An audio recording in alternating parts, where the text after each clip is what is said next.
చుట్టూ ఎత్తైన కొండలు, భూమికి పచ్చని రంగేసినట్టు ఉండే పచ్చదనం, సొరంగాల మార్గం ద్వారా ప్రయాణం, ఆశ్చర్యపరిచే అత్యంత ఎత్తైన బ్రిడ్జిలు, ప్రమాదాలతో పోటీ పడుతూ ఇంజనీరింగ్ పనితనాన్ని చూపిస్తూ భారతీయ రైల్వేలోకి మరో ప్రాంతం వచ్చి చేరబోతుంది.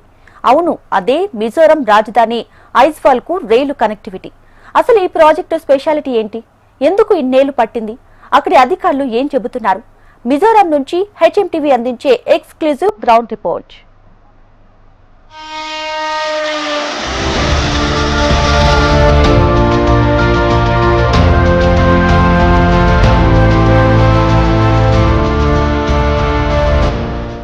టూరిజం అనగానే మనకి ముందుగా కేరళ గుర్తు వస్తుంది. సో దాన్ని బీట్ చేయబోతోంది మిజోరం. మిజోరాంకి కొత్త రైల్వే లైన్ రావడంతో ఇక్కడ టూరిజం పెరుగుతుందని అధికారులు భావిస్తున్నారు. సో మిజోరం వరకు రైల్వే లైన్ ఎలా ఉంది, సో ఎంత ఖర్చు చేశారు, ఎన్నేళ్ళు కష్టపడ్డారు, ఈ వివరాలన్నింటినీ మిజోరాం నుంచి హెచ్ఎంటీవీ ఎక్స్క్లూజివ్గా అందిస్తున్న రిపోర్ట్. ఇండియన్ రైల్వే ప్రపంచంలోనే అతిపెద్ద నెట్వర్క్ కలిగిన వ్యవస్థ. దేశంలోని నలుమూలలకు విస్తరించి ఉన్నాయి ఇండియన్ రైల్వేలు. అయితే ఈశాన్య రాష్ట్రాలకు మాత్రం కనెక్టివిటీ చాలా తక్కువ. ఇప్పటివరకు ఈశాన్య రాష్ట్రాల రాజధానులైన ఈటానగర్, అగర్తల, గౌహతికి మాత్రమే రైల్వే నెట్వర్క్ ఉంది. అయితే తాజాగా భారతీయ రైల్వేలు మరో అరుదైన ఘనతను సాధించింది. మొదటిసారి మిజోరాం రాజధానికి రైల్ కనెక్టివిటీ అందిస్తోంది. బైరాబీ నుంచి ఐజ్వాల్లోని సైరాంగ్ వరకు 52 కిలోమీటర్ల పొడవున కొత్త బ్రాడ్ గేజ్ రైల్వే లైన్ నిర్మాణం పూర్తయింది. 1999లోనే ఈ ప్రాజెక్టుకు కొబ్బరికాయ కొట్టగా కొన్ని అనివార్య కారణాల వల్ల వాయిదా పడింది. North east frontier railway March 2006లో preliminary engineering cum traffic survey చేపట్టింది. దీని ఆధారంగా RITES లిమిటెడ్ 2008లో ప్రీ కన్స్ట్రక్షన్ సర్వే మరియు జియో టెక్నికల్ ఇన్వెస్టిగేషన్ నిర్వహించి ఆగస్టు 11లో తన తుది నివేదికను సమర్పించింది.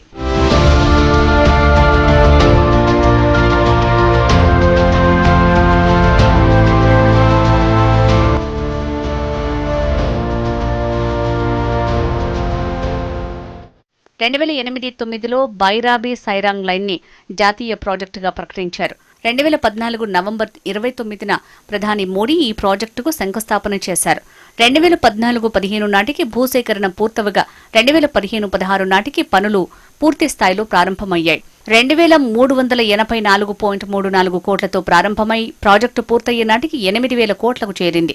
ఈ మొత్తం ప్రయాణంలో మొత్తం 55 ప్రధాన వంతెనలు, 87 చిన్న వంతెనలు మరియు 32 సొరంగాలు, 5 రోడ్ ఓవర్ బ్రిడ్జ్లు మరియు 9 రోడ్ అండర్ బ్రిడ్జ్లు వచ్చాయి. బ్రిడ్జ్ 196 ఒక అద్భుతమైన వంతెన.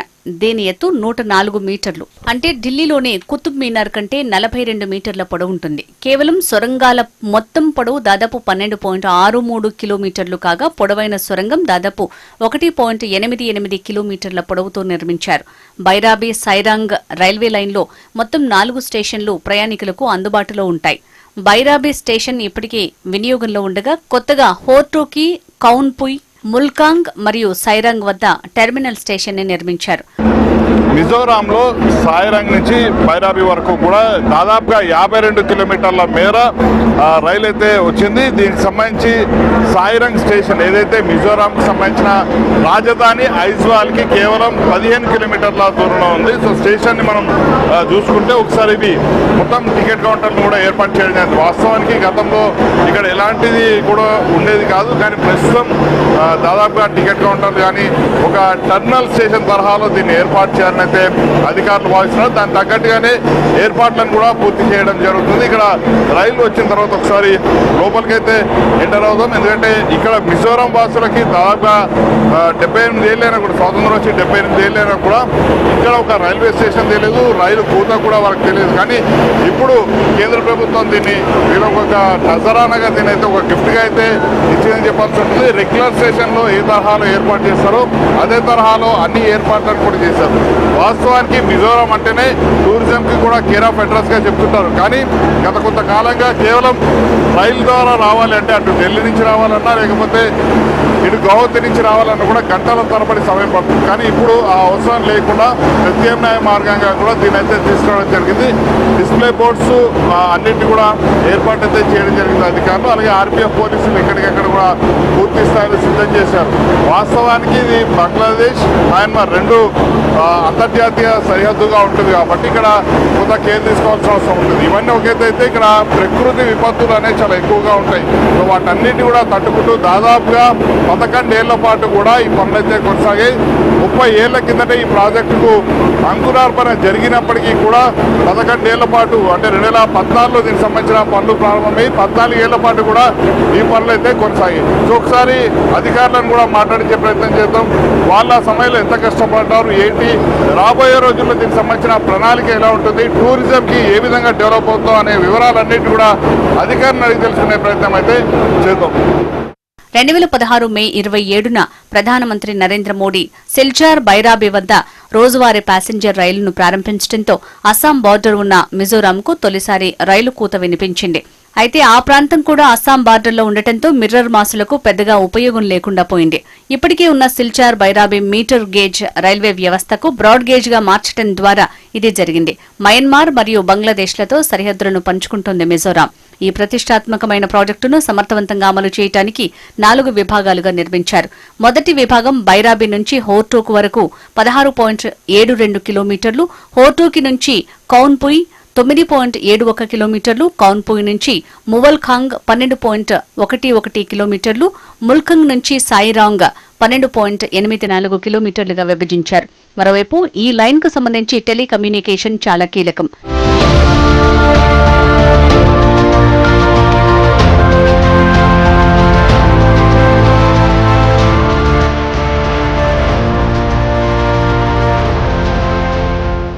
ఈ మార్గంలో రైలు అందుబాటులోకి రావడంతో, రైల్వే లైన్ అందుబాటులోకి రావడంతో సరిహద్దు సామాగ్రిని సులభంగా తరలించే అవకాశం ఉంటుంది. అలాగే గ్రీనరీకి క్యారఫ్ అడ్రస్ కావడంతో టూరిజం కూడా పెరిగి ఉద్యోగాల కల్పన కూడా పెరుగుతుంది. ప్రస్తుతం ఇక్కడ ధరలు ఎక్కువే. ఇప్పుడు ఈ రైల్వే ట్రాక్ అందుబాటులోకి వస్తే అవి కూడా నియంత్రణలోకి వస్తాయి. ఇంత అద్భుతమైన రైల్వే ట్రాక్ ఏర్పాటవడంపై దక్షిణ మధ్య రైల్వే సిపిఆర్ఓ శ్రీధర్ ఆనందం వ్యక్తం చేశారు. రాబోయే రోజుల్లో ఇతర రాష్ట్రాలతో ఇక్కడికి కనెక్టివిటీ కూడా పెరిగి అభివృద్ధి దిశగా సాగుతుందంటున్న సిపిఆర్ఓ శ్రీధర్తో మా ప్రతినిధి RK face to face. Mizoram రాజధాని ఐజ్వాల్ కు మొదటిసారి రైల్వే ట్రాక్ అందుబాటులోకి వచ్చింది. మొత్తం 51 కిలోమీటర్ల మేర రైల్ ట్రాక్ అయితే రావడం జరిగింది. సో దీని ప్రత్యేకతలు ఏంటి, అలాగే ఇందులో ఎన్ని కష్ట నష్టాలను ఓర్చి దీన్ని ఏర్పాటు చేయడం జరిగింది, రాబోయే రోజుల్లో ఎంత మేరకు ఈ ప్రాజెక్టు స్థానికులకు పర్యాటకులకు ఉపయోగపడుతుందో తెలుసుకునే ప్రయత్నం చేద్దాం. ప్రస్తుతం అంతా మాట్లాడేందుకు దక్షిణ మధ్య రైల్వే సిపిఆర్ఓ శ్రీధర్ గారు ఉన్నారు. ఆయన అడిగి తెలుసుకున్నాం. సార్, ఏంటి ప్రస్తుతం ఈ ప్రాజెక్టు చాలా కీలకంగా మారింది, ఎంతవరకు దీనికోసము ఖర్చు పెట్టడం జరిగింది, అలాగే ఈ ప్రాజెక్ట్ అనేది రైల్వే శాఖకు ఎంత కీలకం? ఈ ప్రాజెక్టు అంటే రైల్వే శాఖకు మించి ఈ ప్రాంతవాసులకి ఎంతో అత్యంత ప్రతిష్టాత్మకమైన ప్రాజెక్ట్. ఎందుకు అని అంటే ఐజ్వాల్కి మొట్టమొదటిసారిగా భారతదేశ స్వాతంత్రం తర్వాత రైల్వే కనెక్టివిటీ రాబోతూ ఉంది. దీనివల్ల ఐజ్వాలే కాదు, మిగతా మిజోరాంలో ఉన్న నియర్ బై టౌన్స్, విలేజెస్ కూడా ఈ రైల్ కనెక్టివిటీ వస్తుంది. దీని విశిష్టత ఏంటి అని అంటే ఇప్పటి వరకు ఈ కొండ ప్రాంతంలో రావాలంటే రోడ్ మార్గం ద్వారా కానీ లేదంటే వాయు మార్గం ద్వారా కానీ రావాల్సిన అవసరం ఉంటుంది. మీకు తెలిసినట్టే వాయు మార్గం అన్నది చాలా ఖర్చుతో కూడుకున్న పని, అందరికీ అందుబాటులో ఉండదు. రోడ్డు మార్గం కూడా ఇది కష్టతరమైన ట్రావెల్గా ఉండడం వల్ల రాకపోకలు అంత సులువుగా ఉండవు, అందరూ ఎక్కువ ట్రావెల్ కూడా చేయరు. అందులో ఇది కూడా కాస్ట్లీగా ఉంటుంది. సో ఈ నేపథ్యంలో ఈ రైల్ కనెక్టివిటీ మిజోరాంకి రావడం అన్నది ఎంతో ప్రాధాన్యత సంతరించుకుంది. ఎందుకు అని అంటే ఇది రైల్ కనెక్టివిటీ అనేది ఒక faster way of connectivity, transportation, అలాగే చాలా కాస్ట్ ఎఫెక్టివ్, తక్కువ ఖర్చుతో ఎక్కువ డిస్టెన్స్కు చేరవేసేందుకు రైల్వే దోహదపడుతుంది. ఈ నేపథ్యంలో ఈ రైల్వే కనెక్టివిటీ మిజోరాంకి రావడం ఇక్కడ ప్రాంతవాసులకు ఎంతో బెనిఫిట్ చేయబోతూ ఉంది. ముఖ్యంగా మిజోరాం అంటేనే ఇక్కడ కొండలు, కోనలు, హిల్స్, ఫారెస్ట్. సో ఇదంతా కూడా కనెక్టివిటీ ఉండడం, దీనివల్ల టూరిజం డెవలప్ అవుతుంది, ఇక్కడికి రాకపోకలు పెరుగుతాయి. దానివల్ల మిగతా సెక్టార్స్ అన్నీ కూడా ట్రిగ్గర్ అయ్యి అన్ని సెక్టార్స్లో కూడా డెవలప్మెంట్ ప్రక్రియ ఊపందుకుంటుంది. ఈ బ్రిడ్జ్ ప్రత్యేకత ఏంటి సార్? ఇప్పుడు మనం నించున్నది ఒక బ్రిడ్జ్ అండి. ఇలాంటి బ్రిడ్జెస్ పెద్దవి చిన్నవి కలిపి 153 బ్రిడ్జెస్ కట్టారు ఈ ప్రాజెక్టులో 51 కిలోమీటర్ల డిస్టెన్స్లోనే. ఇప్పుడు మనం నించున్న బ్రిడ్జ్ వచ్చేసి దాదాపు 1 కిలోమీటర్ డిస్టెన్స్ ఉంటుంది, లెంత్లో ఉంటుంది. సో చాలా పెద్ద లాంగ్ బ్రిడ్జ్ ఇది. అది ఈ ఫారెస్ట్ ఏరియాలో ఈ లోయ ప్రాంతంలో నిర్మించడం అన్నది ఎంతో కష్టతరము. దాన్ని రైల్వే ఎంతో ప్రతిష్టాత్మకంగా చేపట్టి ఈ ప్రాజెక్ట్ని కంప్లీట్ చేయడం జరిగింది. సార్, ఇక్కడ టూరిజం వరకు ఎంతవరకు ఉపయోగపడుతుంది, అలాగే 2 దేశాల సరిహద్దులను కూడా పంచుకుంటుంది. సో ఈ రైల్వే ట్రాక్ అనేది అక్కడ ఎలా యూజ్ అవుతుందంటారు?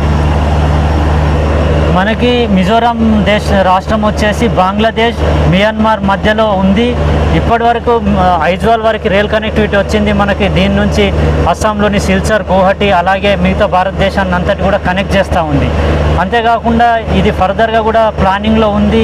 ఈ ఐజ్వాల్ నుంచి ఫర్దర్గా మయన్మార్ బోర్డర్ వరకు కూడా ఈ రైల్ కనెక్టివిటీని తీసుకెళ్లే ప్లాన్లో ఉన్నాము.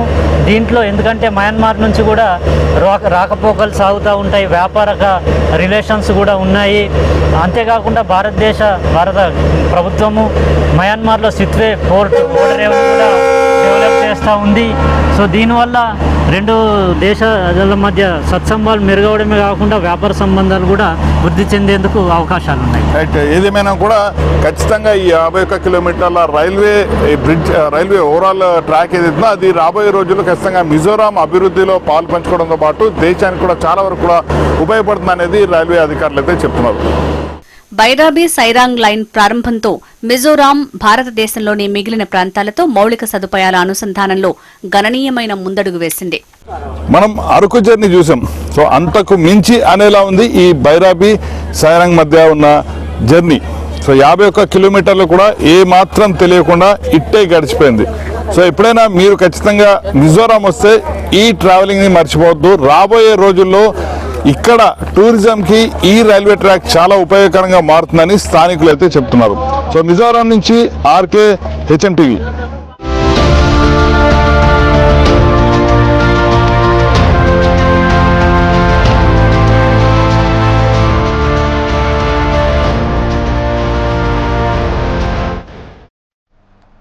ఇవి అప్డేట్స్ చూస్తూనే ఉండండి హెచ్ఎంటీవీ. వార్త ఆగదు, నిజం